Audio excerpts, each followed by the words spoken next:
29ാമത് രാജ്യാന്തര ചലച്ചിത്രമേള ഡിസംബർ 13 മുതൽ 20 വരെ നടക്കും. മേളയുടെ ഡെലിഗേറ്റ് സെല്ലിന്റെ ഉദ്ഘാടനം ചലച്ചിത്ര താരങ്ങളായ ഷറഫുദ്ദീനും മഹിമാൻ തമ്പ്യാരും നിർവഹിച്ചു. സിനിമാ സാംസ്കാരിക വകുപ്പ് മന്ത്രി സജി ചെറിയാനിൽ നിന്ന് താരങ്ങൾ ഡെലിഗേറ്റ് കിറ്റ് ഏറ്റുവാങ്ങി. 68 രാജ്യങ്ങളിൽ നിന്നായി 177 ചിത്രങ്ങൾ പ്രദർശനത്തിനെത്തുന്ന മേളയിൽ 13,000-ലധികം ഡെലിഗേറ്റുകൾ വിവിധ ദിവസങ്ങളിലായി പങ്കെടുക്കും. വെള്ളിയാഴ്ച വൈകിട്ട് 6 മണിക്ക് തിരുവനന്തപുരം നിശാഗന്ധി ഓഡിറ്റോറിയത്തിൽ കേരള രാജ്യാന്തര ചലച്ചിത്രമേളയുടെ 29ാമത് പതിപ്പിന് തിരിതെളിയും. മുഖ്യമന്ത്രി പിണറായി വിജയൻ മേളയുടെ ഔദ്യോഗിക ഉദ്ഘാടനം നിർവഹിക്കും. ചൈനയുടെ പ്രത്യേക ഭരണ മേഖലയായ ഹോങ്കോങ്ങിൽ നിന്നുള്ള സംവിധായിക ആൻ ഹുയിക്കാണ് ഇത്തവണത്തെ ലൈഫ് ടൈം അച്ചീവ്മെന്റ് അവാർഡ്. 10 ലക്ഷം രൂപയും പ്രശസ്തി പത്രവും അടങ്ങുന്ന പുരസ്കാരം ഉദ്ഘാടന ചടങ്ങിൽ മുഖ്യമന്ത്രി സമ്മാനിക്കും. മന്ത്രിമാരും MLA-മാരും മേയറും ജില്ലാ പഞ്ചായത്ത് പ്രസിഡന്റും ഉൾപ്പെടെയുള്ള ജനപ്രതിനിധികളും 100ഓളം വരുന്ന ചലച്ചിത്ര രംഗത്തെ പ്രതിഭകളും ഉദ്ഘാടന ചടങ്ങിനെ സമ്പന്നമാക്കും. അന്താരാഷ്ട്ര മത്സര വിഭാഗത്തിൽ 14 സിനിമകളും മലയാളം സിനിമ ടുഡേ വിഭാഗത്തിൽ 12 ചിത്രങ്ങളും പ്രദർശനത്തിനെത്തും. ഇന്ത്യൻ സിനിമാ നൗ വിഭാഗത്തിൽ 7 സിനിമകളും ലോക സിനിമാ വിഭാഗത്തിൽ 63 സിനിമകളും ഉൾപ്പെട്ടിട്ടുണ്ട്. മുൻനിര മേളകളിൽ പ്രേക്ഷക പ്രീതി നേടിയ 13 ചിത്രങ്ങളടങ്ങിയ ഫെസ്റ്റിവൽ ഫേവറേറ്റ്സ് മേളയുടെ പ്രധാന ആകർഷണമായിരിക്കും. ഇന്ത്യൻ സംവിധായക പായൽ കപാഡിയയ്ക്കുള്ള സ്പിരിറ്റ് ഓഫ് സിനിമ പുരസ്കാരം ഡിസംബർ 20 നടക്കുന്ന സമാപന ചടങ്ങിൽ മുഖ്യമന്ത്രി സമ്മാനിക്കും. തിയേറ്ററുകളിൽ ആകെ സീറ്റിന്റെ 70% റിസർവേഷൻ ചെയ്തവർക്കും 30% റിസർവേഷൻ ഇല്ലാത്തവർക്കുമാണ് അനുവദിച്ചിട്ടുള്ളത്. ഡെലിഗേറ്റുകൾക്കായി KSRTCയുടെ 2 ബസ്സുകൾ പ്രദർശന വേദികളെ ബന്ധിപ്പിച്ച് പ്രത്യേക സർവീസ് നടത്തും. ഉദ്ഘാടന ചിത്രമായ ഐ ആം സ്റ്റിൽ ഹിയർ വെള്ളിയാഴ്ച കനകക്കുന്നിലെ ഓപ്പൺ എയർ ഓഡിറ്റോറിയത്തിൽ പ്രദർശിപ്പിക്കും. വിഖ്യാത ബ്രസീലിയൻ സംവിധായകൻ വാൾട്ടർ സാലസ് സംവിധാനം ചെയ്ത പോർച്ചുഗീസ് ഭാഷയിലുള്ള ചിത്രം ബ്രസീൽ, ഫ്രാൻസ് എന്നീ രാജ്യങ്ങളുടെ സംയുക്ത സംരംഭമാണ്.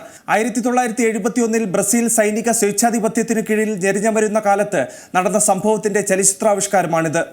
വിമത രാഷ്ട്രീയ പ്രവർത്തകനായ ഭർത്താവിനെ കാണാതായതിനെ തുടർന്ന് അദ്ദേഹത്തെ അന്വേഷിച്ചിറങ്ങുന്ന 5 മക്കളുടെ അമ്മയായ യൂനിസ് പൈവയുടെ കാഴ്ചപ്പാടിലൂടെ ഒരു രാജ്യത്തിനേറ്റ മുറിവിന്റെ ആഴം കാട്ടിത്തരുകയാണ് സംവിധായകൻ.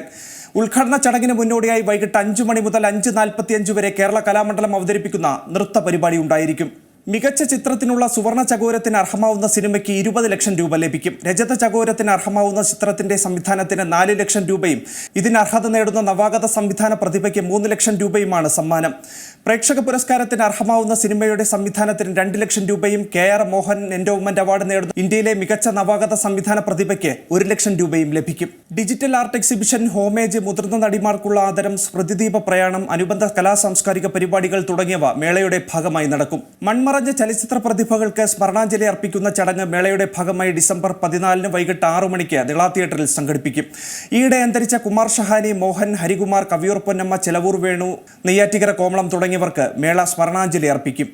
കേരള സംസ്ഥാന ചലച്ചിത്ര അക്കാദമി ശ്രദ്ധാഞ്ജലി പരമ്പരയിൽ ഉൾപ്പെടുത്തി പ്രസിദ്ധീകരിച്ച 6 പുസ്തകങ്ങൾ പ്രകാശനം ചെയ്യും.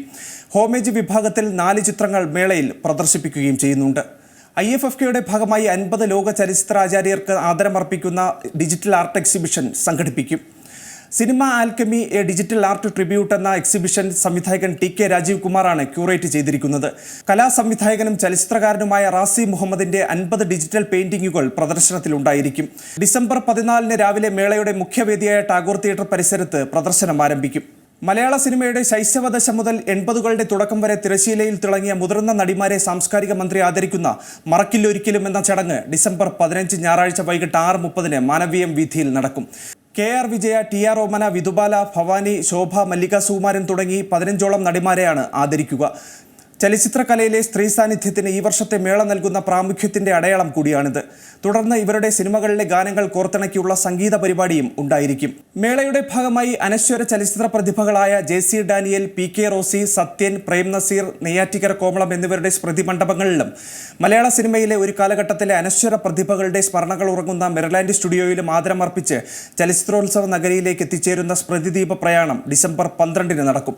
രാവിലെ 10 മണിക്ക് നെയ്യാറ്റിക്കരയിൽ നിന്ന് പ്രയാണം ആരംഭിക്കും. വൈകിട്ട് 6:30 മാനവീയം വീഥിയിൽ P ഭാസ്കരൻ പ്രതിമയ്ക്ക് മുന്നിൽ അവസാനിക്കും. മേളയുടെ ഭാഗമായി open forum, in conversation, meet the director, Aravindan സ്മാരക പ്രഭാഷണം, പാനൽ ഡിസ്കഷൻ എന്നിവയും ഉണ്ടായിരിക്കും. മാനവീയം വീഥിയിൽ ഡിസംബർ 14 മുതൽ 19 വരെ വൈകിട്ട് 6:30 കലാസാംസ്കാരിക പരിപാടികൾ സംഘടിപ്പിക്കും. അനിത ഷെയ്ഖ്, ദിവ്യ നായർ, പുഷ്പവതി തുടങ്ങിയ നിരവധി ആളുകളുടെ സംഗീത പരിപാടികളാണ് അരങ്ങേറുക. ഡിസംബർ 20 നിശാഗന്ധിയിൽ സമാപന ചടങ്ങിന് മുന്നോടിയായി രാജേഷ് ചേർത്തലയുടെ ഓടക്കുഴൽ കച്ചേരി നടക്കും. ഏറ്റവും പുതിയ വാർത്തകളും വിശേഷങ്ങളും വിരൽ തുമ്പിലറിയാൻ Zee മലയാളം ന്യൂസ് എല്ലാ ഡിജിറ്റൽ പ്ലാറ്റ്ഫോമുകളിലും ലഭ്യം.